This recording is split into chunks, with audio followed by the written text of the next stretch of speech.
Hi, welcome to PowerViews. I'm Dan McDade, your host and president of PointClear.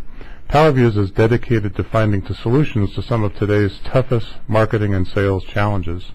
And my guest today is Brian Carroll.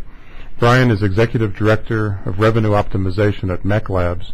He has responsibility there, P&L responsibility, for multiple business units, including applied research, which includes strategy group, agency group, and leads group, plus the conversion group and technology group, as well as primary research, including sponsorships, publications, online and on-site training.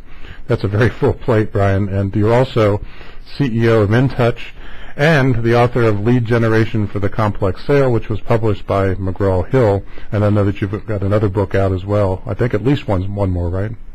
Yes, we're working on a couple of different books right now. Yes. Okay, well, congratulations. And having had some fun with the book, The Truth About Leads, you know, it's always fun to...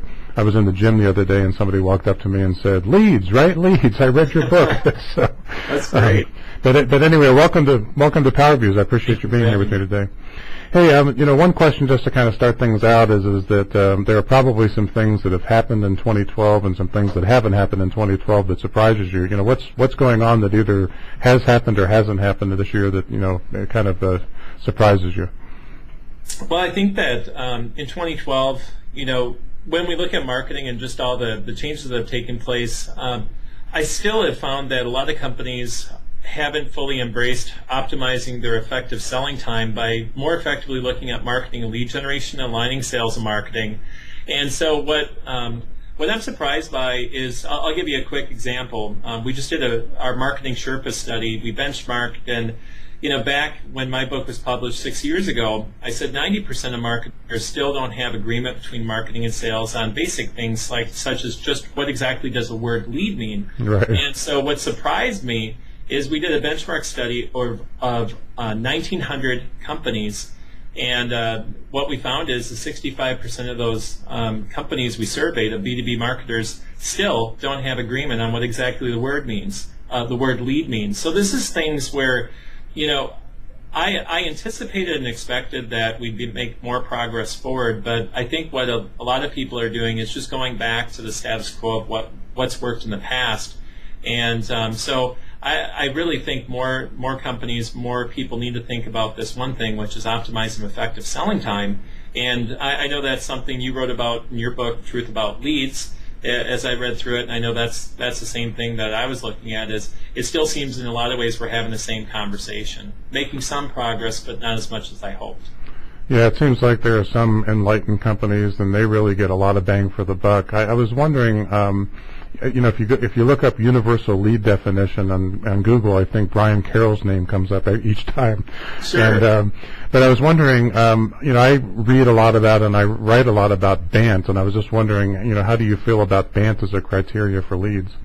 I think for most companies that if you look at what salespeople really need to know in order to move the needle, those are the questions they're asking themselves when they're trying to qualify an opportunity. And so I think BANT is very relevant. I know a lot of people have talked about, you know, moving away from it, but I really think those questions, you know, am I talking to the right person? You know, are they going to purchase something within this year or in the next quarter or two? Because as a salesperson, I have a quota. I need to look at optimizing my time, you know, and then looking at the budget. Is there a fit? Can they even buy what it is that we sell? And, you know, I think that as we look at the need aspect, a lot of focus has been on content marketing addressing a need, but I think still there's a big opportunity around progression, and so BANT has to happen in the process. It's just that I think that either marketers are saying, well, we're going to give all of our leads to salespeople, so 90% of marketers give leads directly to sales without any BANT criteria whatsoever. And then we have others where they're following BANT, and you know, I would just say, my opinion, it's as relevant today as it was 20, 30 years ago when it was first coined. Would you, and sometimes folks don't remember 20 or 30 years ago, it was actually the man, money, authority, and need, but that was no longer politically correct until about 15 years ago. But, one of the things that I talk about, and not to get too far on the deep end of this, but, is that the budget, it's really the process for establishing a budget, and the time frame typically is driven by the fact that there's need backed by some form of compelling event. So if you have authority and need, you have a budget process, and authority and need gives you some sense for, or the need and the compelling event gives you some sense for how urgent it is to solve this problem. What I find is a lot of companies, and particularly salespeople, will disqualify the lead on the fact that it says, well, they don't say exactly when they're going to buy, and they don't say exactly what the budget is, and I'm afraid that puts them in a situation where they're typically, only competing in situations where they're more than likely column fodder as opposed to really being a realistic part of the evaluation. Do you think that's accurate, or? Oh, definitely. We actually have found, and our research has bared this out, that warm leads, often ignored by salespeople, represent a significant revenue. And in fact, when we study the conversion rate for one company recently, what we found is that most of their lead conversion was happening from nurtured leads that were warm, that the salespeople had ignored. They actually had a higher conversion rate because, to your point, the so-called hot leads, the sales team wasn't involved early enough to really help influence, and they were in competitive situations where they were being used to justify why someone should buy from someone else, and so the sales team really had their work cut out for them. Yeah. You made a point a minute or so ago, and I want to read just a brief quote. This is from a B2B lead blog that you wrote, and said, too many B2B marketers, a whopping 61%, according to Marketing Sherpa 2012 B2B Marketing Benchmark Report, think that filling out a web form, downloading some information, or attending an event is enough to qualify a lead. And then you have some folks that, my favorite expression about marketing automation is not every senior executive wants to be treated like the human equivalent of a pinball, only getting your attention when they've hit the right bumpers and scored enough points. But I wanted to talk a little bit about that quote and marketing automation as it relates to inbound marketing, which is obviously all the rage, versus outbound marketing. Sure. And just get a sense for, are you on the inbound bus, are you on the outbound bus, or do you think there's a blend? Well, I'm on the blended basis. I think I'm on the integrated bus. I think you and I are having a conversation together, right? I'm saying words to you, I'm communicating, there's a message, and you're the receiver, and the vice versa. And what I found is that when we try to break things out, when we think only outbound or inbound is our emphasis, I think we get out of balance, and we need to have a back and forth conversation or discussion. So when I talk about integrated, really looking at it like a portfolio manager does a mutual fund, and being able to blend and combine things together. And really what I think most marketers aren't thinking about is what are the steps, because we look at how do I convert leads instead of how does my customer think towards their own buying process, and what are the things they're going to go through. So how do I help understand what someone's needs are, content, lead scoring, and we'll talk about that later. But to shorten it up, I think it needs to be integrated, and as marketers, we really need to look at having a unified conversation, tying the various tactics together from how does the conversation begin to how do we progress and intensify so that we can progress someone from early interest to now more of a purchase intent as they go through their own steps. So that, to me, is better understanding the thought sequence. And I won't answer the unasked question, but we have that evidence just by talking to our customers, our salespeople, to know what are the things and places that people are going for, what are the questions they're asking. That can help guide us to decide which tactics and strategies and messages we're going to be communicating. Talking a little bit about tactics and strategies, there's kind of the hot buttons today are social media, obviously, mobile marketing, marketing automation. Do you see those, and this is going to sound like a dumb question, but do you see those becoming more integrated and into this integrated message? And one of the reasons I asked that question is there was a recent study that said that while 84% of senior executives use social media, only 14% of them are using social media to actually acquire anything. And, obviously that number is probably going to change. But, if you're out there and you're in a business and you're forced to look at all of these different tools and things, how do you kind of prioritize the spend? How do you look at this stuff right now? What do you recommend to the audience that they do? Well, what I find is too many companies are really focusing on technology in hope of creating a process. So, summarize, I think if your data and your marketing is a mess and then you automate it, you're going to just get an automated mess. Yeah. It is. And what I find is that people who don't have a process and the strategy to begin with may invest in an expensive marketing automation platform, and it really becomes a glorified email system. Right. So and then marketers are like, well, now what do we do? And it's kind of like they're conforming their process to fit the tool instead of buying the tools to support their process. So what I would say for most marketers is just looking at, generally speaking, we've been benchmarking social media at Marketing Sherpa and doing research in our group for a long time, and there are groups that are driving ROI from social media, but it's very difficult to do unless you have, again, the strategy and alignment in the organization to support a process. And so what I find most companies are doing, and this is the same thing that happened with CRM 15 years ago. It happened with ERP software 25 years ago, is that it's the same thing. We buy the new shiny technology hoping it will transform us, but all it is a canvas. You need to know what you want to paint and have that plan in place, and the painters to do it. Yeah, I always say that some of these new technologies are a faster, less expensive way to get worse leads to your sales force. So. That's a good way of putting it, yeah. You just mentioned the word alignment, and we touched on this just a little bit when we were talking about lead definition, but yeah. Is alignment getting better between marketing and sales, or is it about the same, do you think?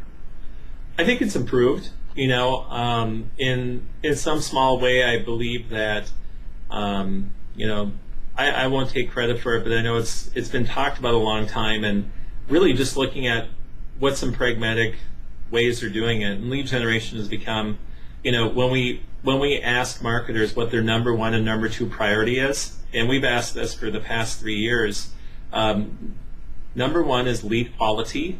Number two is lead quantity. Yeah. Funny thing is when I ask salespeople what their biggest challenge is or concern is, CEOs will say, I'm looking to shorten time to revenue, or I'm looking for predictable revenue growth. When I talk to sales leaders, they're looking at the same things, but for them, they're trying to look at how do we optimize effective selling time. And so what I'm finding is even though three groups, top leaders and their top marketing and sales leaders, are actually speaking language that's similar and getting aligned on focusing on what's most important. So that's improved. Now it's just getting into the granular of between sales and marketing, who should own what. And I'll give you an example really quick. I was talking to a partner, senior marketing manager, a VP of marketing actually, and for them to hit their revenue number, she was calling us asking for help because she said, when we talked about growing 30% of the revenue, what that meant is increasing our sales headcount by 180 salespeople. And I said, so what's happening with your marketing budget? She said, well, nothing. Nothing happens unless we acquire a company. And so she's looking at building the business case. And when she talked with her sales leader, around optimizing effective selling time, suddenly that really hit the point across. So I think that more and more marketers just need to be looking at it's not about leads, it's about revenue, and that the leads really support the connection between sales and that customer to ultimately have revenue happen.